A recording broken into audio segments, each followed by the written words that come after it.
সহজে চলে আসে না, তার পেছনে অনেক লড়াই, অনেক স্ট্রাগল করতে হয়।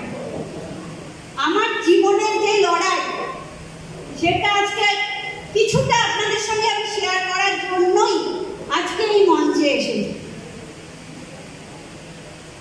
ছোটবেলায় খুব খারাপ অবস্থা ছিল না, বাবা সেন্ট্রাল গভর্নমেন্ট চাকরি করতেন, কোনো অভাব সেরকম কিছু ছিল না। কিন্তু দেখেছি যখন পড়াশোনা করছি না, মার মুখ থেকে বিশেষ করে শুনতাম, ভালো করে পড়াশোনাটা কর, না হলে ভালো ছেলে পাওয়া যাবে না। কখনো শুনিনি বলতে যে হ্যাঁ তুই পড়াশোনা করতে হবে, বড় হতে হবে, চাকরি করতে হবে, বা নিজের পায়ে দাঁড়াতে হবে। বাবা মার মনে একটাই কথা, ভালো ছেলে পেতে হবে।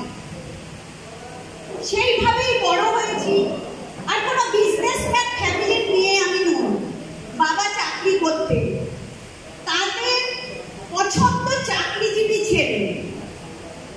যাই হোক, গ্র্যাজুয়েশন কমপ্লিট করার পর যথারীতি আমার বিয়ে হয়।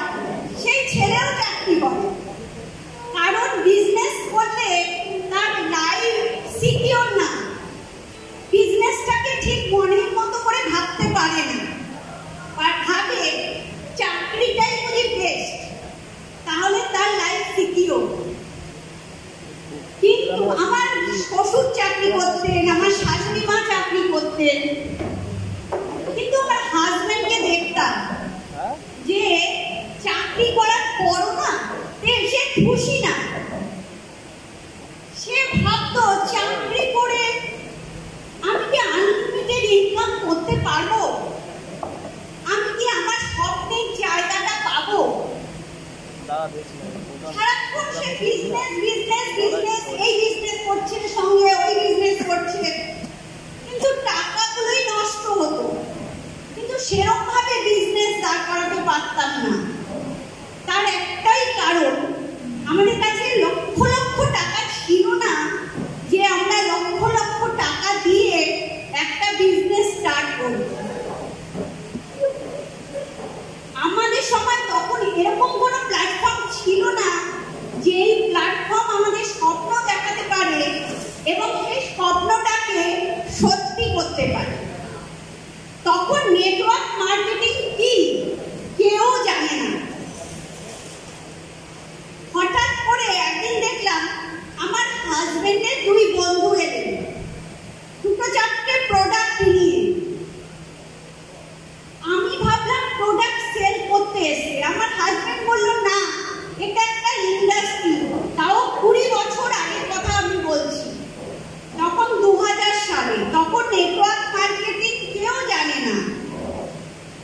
আমার হাজবেন্ড বলল এই প্ল্যাটফর্ম থেকে নাকি বিদেশ যাওয়া যায়, গাড়ি কেনা যায়।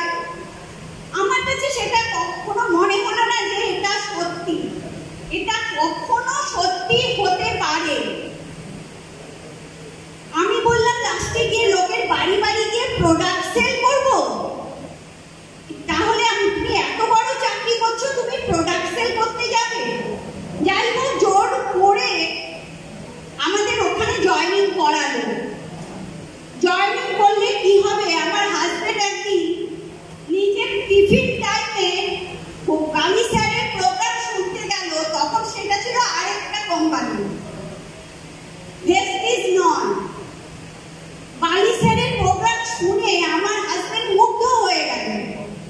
বালি স্যারকে এত ভালো লাগলো তার, সে মনে করলো না জয়েনিং করি। আমরা সেখানে জয়েনিং করলাম। 1 বছর, 2 বছর, 3 বছর একটা ইনকাম হচ্ছিল, কিন্তু ওখানকার যে ইনকামটা আমরা চাইছিলাম সেটা হচ্ছিল না। আমরা ইনকাম করছিলাম, কিন্তু আমরা আমাদের নিচের লোকেদের সেই ইনকামটা দিতে পারছিলাম না। আর আমরা যদি নিচের লোকেদের ইনকাম দিতে না পারি, তাহলে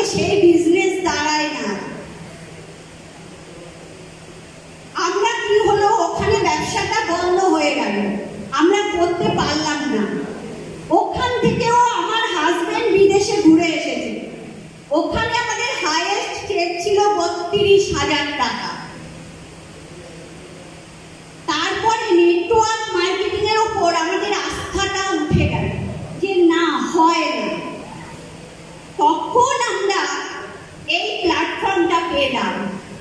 এর মধ্যে আমার হাজবেন্ড কিন্তু স্টেট ব্যাংকে চাকরি করতেন, সে চাকরিটা ছেড়ে দিয়েছিলেন নেটওয়ার্ক মার্কেটিংকে ভালোবেসে।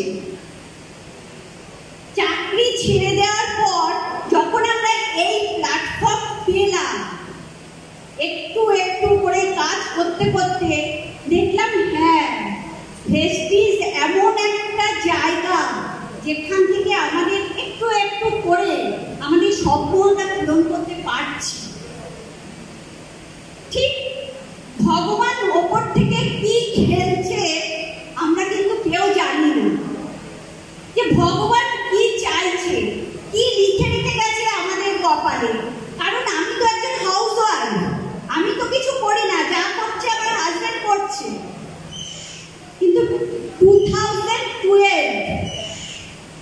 জুন মাসে একটা ফোন এলো যে আমার হাজবেন্ডের বিশাল কার অ্যাক্সিডেন্ট হয়েছে।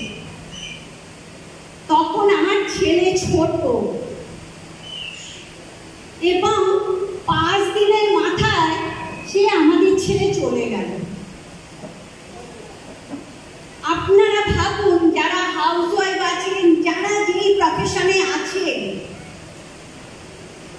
যা করছেন, তারা ভাবতে পারবেন ঘরের মানুষটা যদি চলে যায়, তার মিসেস যদি একটা বাচ্চা নিয়ে একা হয়ে যায়, তার পরিস্থিতি কি হয়। আপনারা একটু রিয়েলাইজ করুন। আমার হাজবেন্ড একটাই ছেলে ছিল এবং সেই সময় দেখেছিলাম আমার যে রিলেটিভ আছে তারা কিন্তু আস্তে আস্তে সবাই সরে গেছিল। কেউ আমাদের পাশে এসে দাঁড়ায়নি।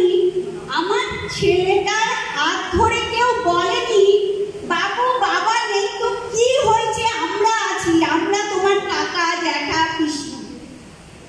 একজনও কিন্তু সেদিন এসে বলেনি। তখন আমার পরিস্থিতি কি, আমি কি করব? সবাই আমাকে নেগেটিভ করছে, তোর দ্বারা এই ভেস্টিজ হবে না, তুই পারবি না, তোর পক্ষে ছোটা সম্ভব না, ঘরে ছোট ছেলে, একটা চাকরি খোঁজ, একটা চাকরি করে তুই তোর ছেলেটাকে মানুষ করতে পারবি। এই ভেস্টিজে কোনো লাইফ নেই। আমি তখন দেখলাম যে একটা জায়গা, এই একটাই জায়গা আছে যেখানে আমি আমার ছেলে, আমার ক্যারিয়ার সুরক্ষিত করতে পারবো, সেটা হচ্ছে ভেস্টিজ।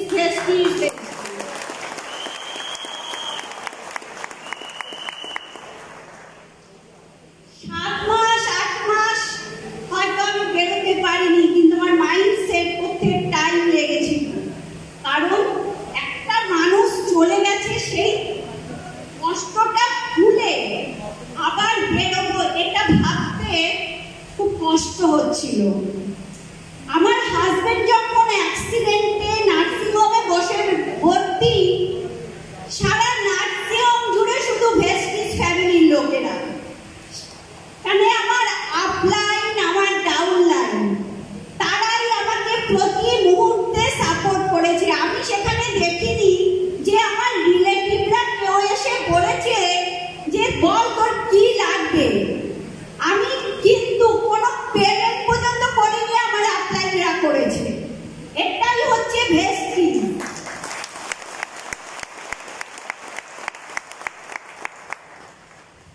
সেই জায়গা থেকে আমি তখন দেখেছিলাম যে রিলেটিভদের হাত ধরে কোনো লাভ নেই, তারা আমাকে নিচের দিকেই টানবে। আমাকে যদি উপর দিকে যেতে হয় তাহলে আমাকে ভেস্টিজের হাতটাই ধরতে হবে।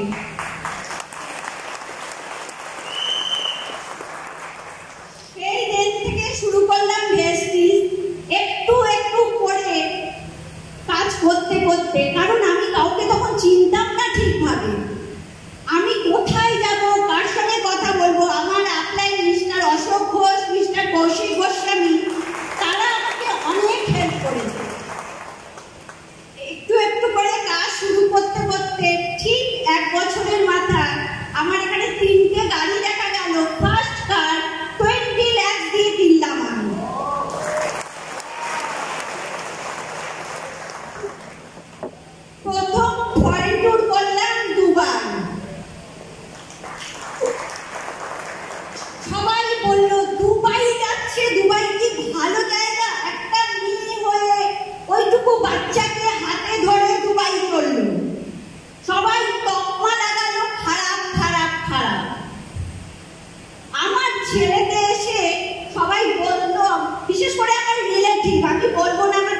বেশি। আমার রিলেটিভ দেখ রাতে 8টা বাজে, তোর মা এখনো বাড়ি ফেরেনি, কোথায় ঘুরছে, কার সাথে ঘুরছে। আমার ওইটুকু ছেলে সেদিন জবাব দিয়েছিল, আমার বাবা যখন ভেস্টিজটা করতো বাবাকে 8টার মধ্যে বাড়ি ফিরত।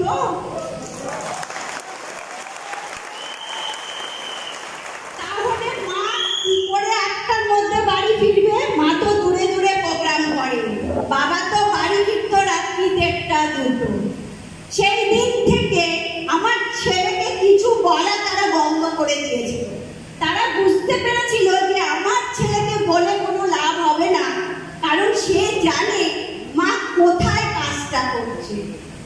তারপরে একের পর এক দুবাই, তারপরে Australia, London, Scotland, German, Austria, Slovakia, সব জায়গায় কোথাও কিন্তু আমি একা যাইনি। সব জায়গায় আমার ছেলে আমার সঙ্গী হয়ে গেছে। ছেলে কোনোদিন বলতে পারবে না মা আমাকে রেখে একা ফরেন ট্যুরে চলে গেছে।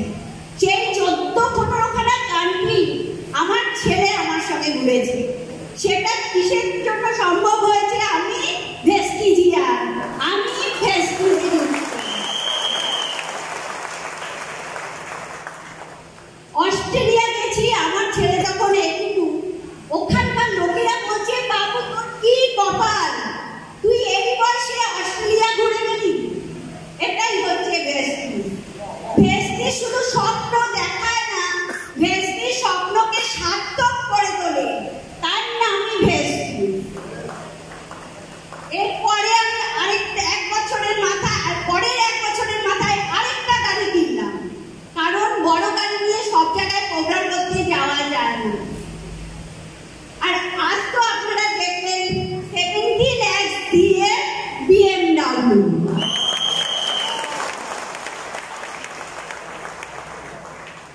আমাদের পাড়ায় প্রথম BMW, প্রচুর গাড়ি, প্রত্যেকটা বাড়িতে আমাদের পাড়ায় গাড়ি আছে, কিন্তু ফার্স্ট BMW কিনেছি আমি।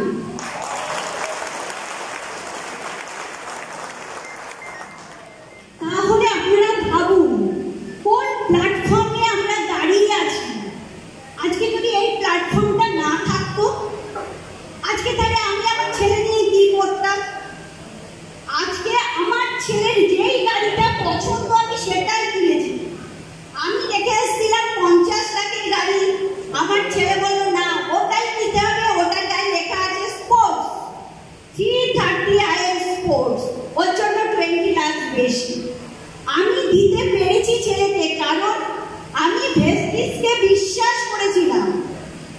আমি ভেস্টিজকে বিশ্বাস করে কাজ শুরু করেছিলাম বলে আমি কিন্তু আজকে ছেলে সেই জায়গাটা দিতে পেরেছি।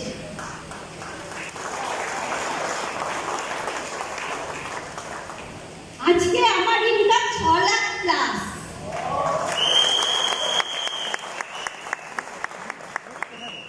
আজকে যখন আমার ছেলের বন্ধুরা এসে বলে আন্টি তুমি হচ্ছে আমাদের রোল মডেল, আমরা তোমার মতো হতে চাই, সেদিন মন থেকে খুব ভালো লাগে। ভাবি হ্যাঁ সেদিন ডিসিশনটা কিন্তু আমি ঠিকঠাক নিয়েছিলাম। সবাই আমাকে নেগেটিভ করেছিল। এখনো যখন আমরা প্রোগ্রাম করতে যাই প্রচুর লোক আসে না, আজকে ছেলের পরীক্ষা, কালকে মেয়ের পরীক্ষা, নানা রকম এক্সকিউজ শুনতে শুনতে পাগলা হয়ে যায়। আর ভাবি আমরা কাকে এক্সকিউজ দিচ্ছি? আমাকে এক্সকিউজ দিচ্ছ তোমরা, নাকি নিজেকে নিজে এক্সকিউজ দিচ্ছ? তোমরা তোমাদেরকে এক্সকিউজ দিচ্ছ, সেই ছেলেই তো কোনোদিন তোমাদের দাম দেবে না। আর আজকে আমার ছেলে কেন, ছেলের বন্ধুরা রোল মডেল আমি।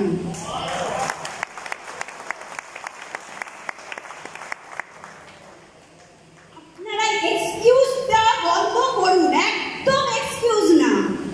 আমি আজকে এসেছি, কালকে সকালে আমার শাশুড়ি মা খাট থেকে পড়ে গিয়ে তার পাথরে চোট পেয়েছে।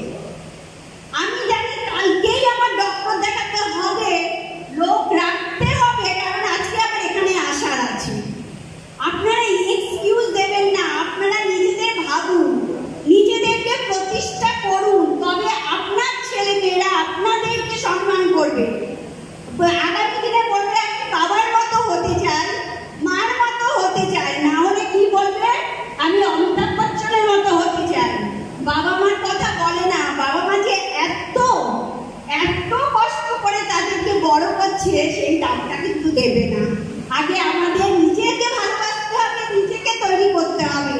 তবে সেই জায়গাটা আমরা আমাদের ছেলে মেয়েদের দিতে পারবো।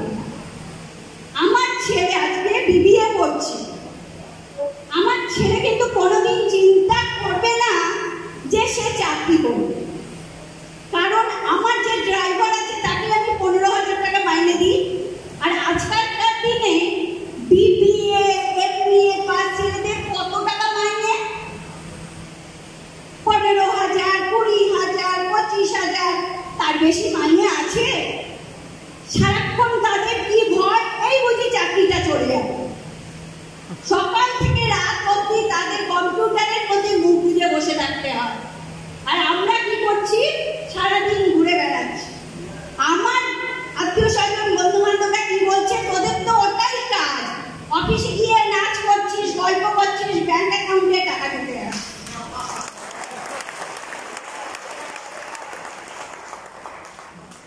আমরা ভাবি আমরা কোন প্ল্যাটফর্মে আছি, আমরা আমাদের বস, সেই প্ল্যাটফর্মে আমরা কাজ করছি। আপনারা একটু ভিজুয়ালাইজ করুন, একটু মাইন্ডসেট করুন, চোখ বুঝে একটা 1 লক্ষ টাকার চেকের কথা ভাবুন যে আমার ব্যাংক অ্যাকাউন্টে টং করে আর ঢুকলো 10 তারিখ 1 লক্ষ টাকা ব্যাংকে ঢুকে গেল। সেদিন যারা আজকে নেগেটিভ বলছে তাদের গিয়ে দেখো, তুমিও দেখো তুমি কি করছো, কত টাকা ঢুকেছে, দেখো আমি কি করছি, কত টাকা ঢুকেছে। একটাই ভেস্টি।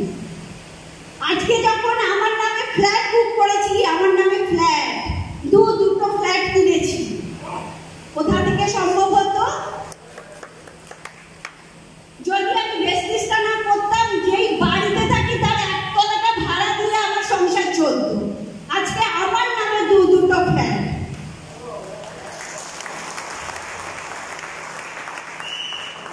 আমার হাজবেন্ড মারা যাওয়ার পর যেই শাশুড়ি মা আলাদা হয়ে 3 তলায় চলে গেলেন, যদি আমাকে দেখতে হয় আমার ছেলেকে দেখতে হয়, সেই শাশুড়ি মার হাতে সে বলল আমার ফ্ল্যাটের কাগজ, কারণ আমি বাড়ি ছিলাম না, কোরিয়ারে এসছে, আমাকে এসে জিজ্ঞেস করছি না তুমি ফ্ল্যাট কিনে নিয়েছো? তারা ভাবতে পারছে না যে ইংল্যান্ড পারে ফ্ল্যাট কিনতে, তাদের কাছে এটা শখই। ভেবেছিল আমি ছেলে নিয়ে তার পায়ের কাছেই আমি গিয়ে পড়ব, কিন্তু তারা তো জানতো না তার ছেলে কোন প্ল্যাটফর্মে পা রেখে গেছে।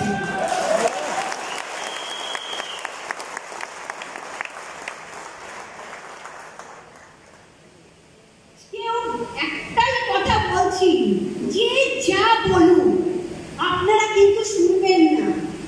নেগেটিভ 80% লোক নেগেটিভ বলবে, 20% লোক পজিটিভ বলবে। সবাই যদি পজিটিভ বলতো তাহলে সবার বাড়ির সামনে একটা করে গাড়ি দাঁড়িয়ে থাকতো, কিন্তু বলবে না। এটাই বাস্তব, কারণ লোকের সবার হাতে সবকিছু নেই। সুতরাং একটু ভাবুন, একটু বিশ্বাস করুন, ভেস্টিসটাকে বিশ্বাস